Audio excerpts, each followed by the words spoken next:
আমার চ্যানেলে তোমাদের সকলকে স্বাগত।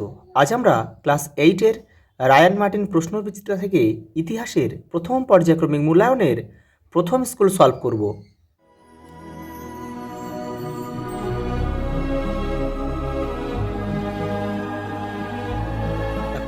প্রথম প্রশ্ন দেখো, কোন মুঘল সম্রাট সাদাত খানকে বুরহান উল মুলুক উপাধি দিয়েছিল? মোহাম্মদ শাহ। অপশন সি আমাদের উত্তর। আসফ জাহ মুবারিজ খানকে হারিয়ে দেন কত সালে? 1723 খ্রিস্টাব্দে। পরের প্রশ্ন দেখো, কোন গভর্নর জেনারেলের আমলে ইস্ট ইন্ডিয়া কোম্পানির সাম্রাজ্যবাদী আগ্রাসী রূপটি প্রকট হয়ে উঠেছিল? উত্তর হবে লর্ড ডালহৌসি। পরেরটা দেখো, জোসেফ দুপ্লে ছিলেন? উত্তর হবে ফরাসি গভর্নর জেনারেল। অপশান ডি আমাদের উত্তর। পরেরটা দেখো, মাদ্রাজ প্রেসিডেন্সির শীতকালীন প্রশাসনিক কেন্দ্র ছিল মাদ্রাজ, আর গ্রীষ্মকালীন হচ্ছে অপশান ইয়ে উত্তর হতো ওটাকামুন্ড। এটা একটু করে নিও তোমরা। হেলবেরি কলেজ প্রতিষ্ঠিত হয়েছিল কোথায়? ব্রিটেনে। পরেরটা দেখো, পরের প্রশ্ন দেখো, দুই এক কথায় উত্তর দাও। মুঘল আমলে স্বশাসিত 3টি প্রধান আঞ্চলিক শক্তির নাম লেখো। এটা তোমাদের বইয়ের 14 নম্বর পেজে রয়েছে, তো আমি লিখে দিচ্ছি এখানে। বাংলা, হায়দ্রাবাদ,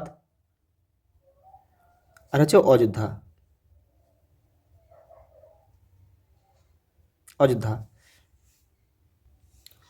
পরেরটা দেখো, দ্বৈত শাসন ব্যবস্থার অবসান ঘটান কে? Warren Hastings.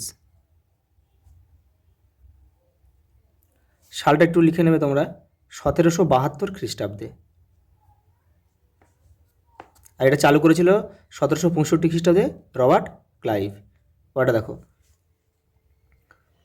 কোন আইন বলে গভর্নর জেনারেল নামে একটি নতুন পদের সৃষ্টি হয়? Regulating act.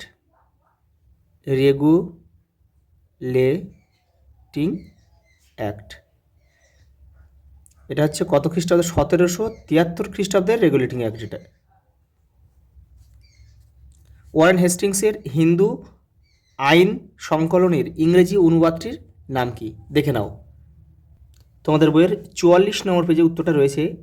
এই যে দেখো, এ কোড অফ জেন্টু ল। আমি তো এখানে একটু লিখে দিই তোমাদের, এ কোড অফ জেন্টু ল। পরেরটা দেখো, লাহোরের চুক্তির দুটি গুরুত্ব লেখো। দেখে নাও। পরেরটা দেখো, অন্ধকূপ হত্যা বলতে কী বোঝে? তোমাদের টেক্সটের 22 নম্বর পেজে উত্তরটা রয়েছে। এই যে এখান থেকে লিখবে, এই কোম্পানির কর্তা ব্যক্তি হলওয়েল প্রচার করেছিলেন, এখান থেকে এই পর্যন্ত লিখবে। পরেরটা দেখো, কর্নওয়ালিস কোড কি? তোমাদের বইয়ের 38 নম্বর পেজে উত্তরটা রয়েছে, দেখে নাও। এই যে এইটা লিখবে তোমরা, এখান থেকে এই পর্যন্ত। পরের প্রশ্ন দেখো, মেকলে মিনিটস কি? তোমাদের বইয়ের 46 নম্বর পেজে উত্তরটা রয়েছে। এই যে মেকলের প্রতিবেদন, এই যে এখান থেকে তোমাদের লিখতে হবে।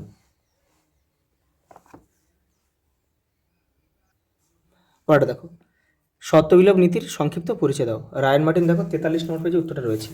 এই যে এটা তোমাদের বইয়ে কিন্তু অতটা ভালোভাবে দেওয়া নেই। পরের প্রশ্ন দেখো, বণিকের মানদণ্ড কীভাবে রাজদণ্ডে পরিণত হয়েছিল? 26 নম্বর পেজে রয়েছে তোমাদের বইয়ে, দেখো। এই যে এইখান থেকে কিন্তু পুরোটা লিখতে হবে, এখান থেকে এইটা, যে বণিকের মানদণ্ড ক্রমে রাজদণ্ডে পরিণত হয়েছিল। পরের প্রশ্ন দেখো, মেকলের পুরো নাম কি? ব্যাবিংটন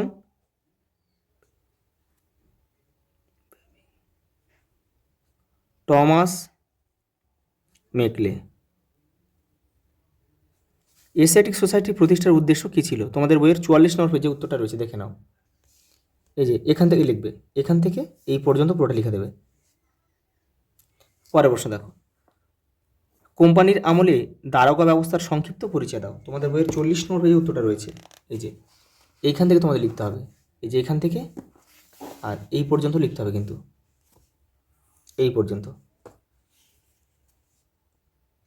পরের প্রশ্ন দেখো, মান 5-এ বক্সারের যুদ্ধের গুরুত্ব আলোচনা করো। তোমাদের বইয়ের 25 নম্বর পেজে উত্তরটা রয়েছে, দেখো এই যে এইখান থেকে তোমরা লিখবে, এখান থেকে এই পর্যন্ত লিখলে কিন্তু হয়ে যাবে। পরেরটা দেখো, অথবা দিয়েছে বাংলার দ্বৈত শাসন ব্যবস্থার ফলাফল বর্ণনা করো। 26 নম্বর পেজে উত্তরটা রয়েছে, এই 26 নম্বর পেজের এই যে এটাই কিন্তু ফলাফল, এই যে এখান থেকে এটা পুরোটা কিন্তু ফলাফল। পরেরটা দেখো, বাংলার গভর্নর জেনারেল ওয়ারেন হেস্টিংসের বিচার বিভাগীয় সংস্কারের সংক্ষিপ্ত পরিচয় দাও। 37 নম্বর পেজে উত্তরটা রয়েছে, দেখো তোমাদের বইয়ের এই যে এইখান থেকে তোমাদের কিন্তু শুরু করতে হবে, এখান থেকে এই যে এখান থেকে এই পর্যন্ত তোমাদের লিখতে হবে, যেহেতু মান 5-এর। লাস্ট প্রশ্ন দেখো, ভারতে কোম্পানির আমলে পাশ্চাত্য শিক্ষার প্রসারে খ্রিস্টান মিশনারিদের ভূমিকা উল্লেখ করো। দেখো রায়ন মার্টিন 83 নম্বর পেজে উত্তরটা রয়েছে, দেখো এই যে এই ভারতে পাশ্চাত্য শিক্ষা প্রসারে খ্রিস্টান মিশনারিদের ভূমিকা উল্লেখ করো, এটা পুরোটা লিখবে। এই পর্যন্ত, আজ এই পর্যন্ত, দেখা হবে পরের ভিডিওতে।